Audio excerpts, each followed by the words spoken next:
नमस्कार, आप देख रहे हैं आवाज़ इंडिया, देश की भरोसेमंद आवाज़। और मैं हूँ इशिता चक्रवर्ती। आइए एक नज़र डालते हैं देश विदेश से जुड़ी 20 बड़ी खबरों पर। भारत के राष्ट्रीय सुरक्षा सलाहकार अजीत डोवाल इन दिनों मॉस्को दौरे पर हैं, जहां उन्होंने रूस के शीर्ष अधिकारियों के साथ अहम बैठकें की।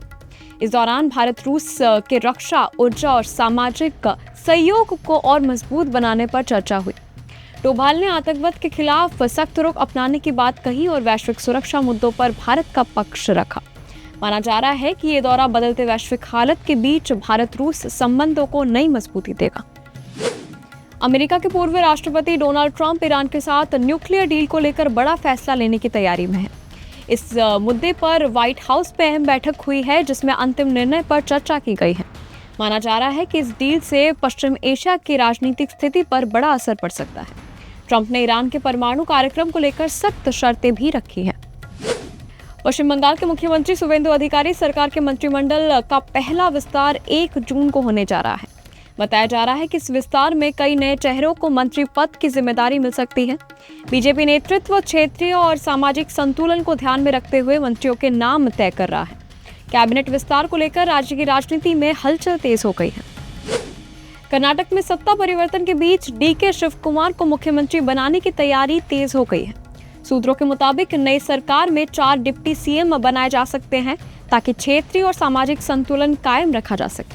पूर्व मुख्यमंत्री सिद्धरामैया को पार्टी संगठन या केंद्र की राजनीति में बड़ी जिम्मेदारी मिलने की चर्चा है। कांग्रेस नेतृत्व जल्द ही नई कैबिनेट और शपथ ग्रहण की तारीख पर अंतिम फैसला ले सकता है।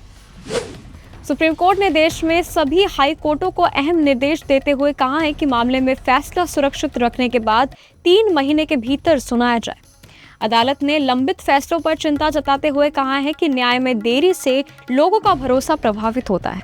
सुप्रीम कोर्ट ने हाई कोर्टों से लंबित निर्णयों का रिकॉर्ड नियमित रूप से अपडेट करने को भी कहा है। इस निर्देश को न्यायिक प्रक्रिया में पारदर्शिता और तेजी लाने की दिशा में बड़ा कदम माना जा रहा है। पश्चिम बंगाल शिक्षक भर्ती घोटाले मामले में राज्य सरकार सुप्रीम कोर्ट से अपना केस वापस लेने की तैयारी में है। इस कदम के बाद मामले में सीबीआई जांच का रास्ता पूरी तरह साफ हो जाएगा। भर्ती प्रक्रिया में अनियमितताओं को लेकर पहले से कई बड़े खुलासे हो चुके हैं और कई आरोपी जांच के दायरे में हैं। माना जा रहा है कि सरकार के इस फैसले से मामले की जांच और तेज हो सकती है। महाराष्ट्र में कथित विमान हादसे की जांच को लेकर राजनीतिक विवाद तेज हो गया है। एनसीपी नेता रोहित पवार ने पुणे सीआईडी की जांच प्रक्रिया पर सवाल उठाते हुए निशाना साधा। इस मामले में अजीत पवार से जुड़े चर्चाओं के बीच जांच एजेंसियों पर दबाव बढ़ता दिख रहा है। विपक्ष का आरोप है कि जांच में पारदर्शिता नहीं बरती जा रही, जबकि सरकार ने निष्पक्ष जांच का भरोसा दिया है। दिल्ली में नीट छात्रों के लिए बड़ी राहत की घोषणा की गई है। मुख्यमंत्री रेखा गुप्ता ने परीक्षा में शामिल होने वाले छात्रों को डीटीसी बसों में मुफ्त यात्रा सुविधा देने का ऐलान किया है। इस फैसले से दूर दराज से आने वाले छात्रों को परीक्षा केंद्र तक पहुंचने में आसानी होगी। सरकार का कहना है कि ये कदम छात्रों की सुविधा और परीक्षा में बेहतर भागीदारी सुनिश्चित करने के लिए लिया गया है। पंजाब नगर निकाय चुनावों में आम आदमी पार्टी यानी आप ने शानदार प्रदर्शन करते हुए बड़ी जीत दर्ज की है।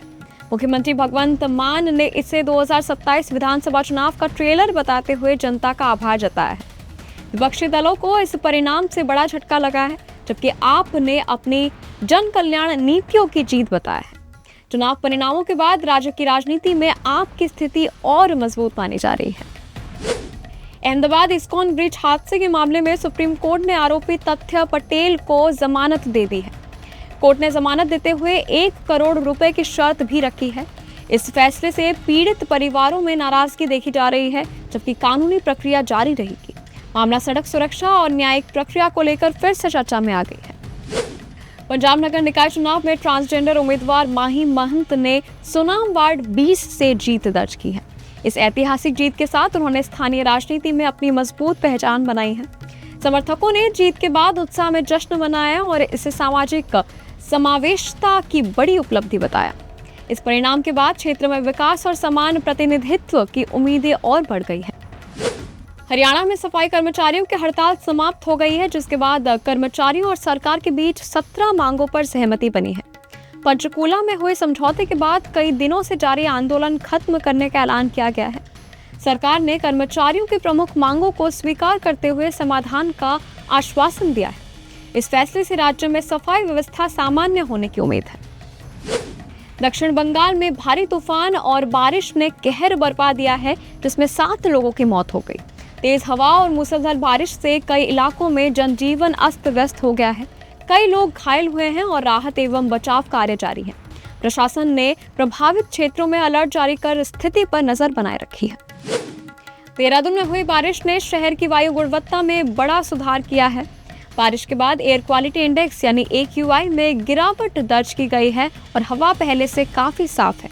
प्रदूषण स्तर घटने से लोगों को राहत मिली है और मौसम भी सुहावना हो गया है। मौसम विभाग के अनुसार आने वाले दिनों में भी स्थिति सामान्य रहने की संभावना है। महाराष्ट्र के पुणे में जहरीले शराब पीने से 8 लोगों की मौत हो गई है। इस घटना के बाद इलाके में हड़कंप मच गया है और प्रशासन ने जांच शुरू कर दी है। पुलिस ने शराब सप्लायर को गिरफ्तार कर लिया है और मामले की गहन जांच अब भी जारी है। सरकार ने दोषियों के खिलाफ सख्त कार्रवाई का आश्वासन दिया है। टीवी कपल दिव्याका त्रिपाठी और विवेक दहिया अपने नवजात जुड़वा बच्चों के साथ पहली बार सार्वजनिक रूप से नजर आए हैं। दोनों ने मीडिया से अपील की है कि बच्चों के चेहरे को फिलहाल सार्वजनिक ना किया जाए। इस मौके पर कपल बेहद खुश नजर आए और फैंस ने उन्हें ढेरों शुभकामनाएं दी। सोशल मीडिया पर भी उनकी ये झलक तेजी से वायरल हो रही है। भारतीय रिजर्व बैंक यानी RBI देश में प्लास्टिक यानी पॉलीमर करेंसी नोट लाने की तैयारी कर रहा है। रिपोर्ट्स के अनुसार 10 रुपए और 20 रुपए जैसे छोटे मूल्य के नोटों के लिए पायलट प्रोजेक्ट शुरू किया जा सकता है। इन नोटों की उम्र कागजी नोटों से कई गुना ज्यादा होने और लागत कम करने की वजह से ये कदम उठाया गया है। हालांकि अभी इस पर आधिकारिक घोषणा और लॉन्च डेट सामने नहीं आई है। IPL 2026 का फाइनल मुकाबला रॉयल चैलेंजर्स बेंगलुरु और गुजरात टाइटंस के बीच होने जाएगा, जो अहमदाबाद के नरेंद्र मोदी स्टेडियम में आयोजित होगा। RCB ने क्वालिफायर मुकाबले में शानदार जीत दर्ज कर फाइनल में जगह बनाई, जबकि गुजरात टाइटंस ने दमदार प्रदर्शन के दम पर खिताबी मुकाबले में प्रवेश किया। दोनों टीमों के बीच यह मुकाबला बेहद रोमांचक होने की उम्मीद है, क्योंकि दोनों ही टीमें इस सीजन में शानदार फॉर्म में रही है। क्रिकेट फैंस अब इस हाई वोल्टेज फाइनल का बेसब्री से इंतजार कर रही हैं। IPL 2026 के क्वालिफायर 2 मुकाबले में गुजरात टाइटंस की रणनीति को लेकर पूर्व क्रिकेटर इरफान पठान ने सवाल उठाए हैं। उन्होंने 15 वर्षीय बल्लेबाज वैभव सूर्यवंशी के खिलाफ अपनाई गई बॉडी लाइन रणनीति को लेकर असंतोष जताया। इरफान पठान ने कहा कि इतने कम उम्र में खिलाड़ी को रोकने के लिए ऐसा रणनीति उन्हें सही नहीं लगा। इस मैच में गुजरात टाइटंस और राजस्थान रॉयल्स के बीच कड़ा मुकाबला देखने को मिला। तमिलनाडु के मुख्यमंत्री विजय के बेटे जेसन संजय जल्द ही अपने डायरेक्टोरियल करियर की शुरुआत करने जा रहे हैं। उनकी पहली फिल्म सिग्मा एक हाई स्टेक्स हिस्ट ड्रामा होगी, जो जुलाई में फ्लोर पर जाएगी। इस फिल्म में अभिनेता संदीप किशन मुख्य भूमिका निभाते नजर आएंगे। फिल्म को लेकर पहले से ही इंडस्ट्री में काफी चर्चा शुरू हो गई है। खबरों के सिलसिले में अब तक के लिए बस इतना ही। तब तक के लिए आप देखते रहिए आवाज इंडिया, सच्चाई की खोज।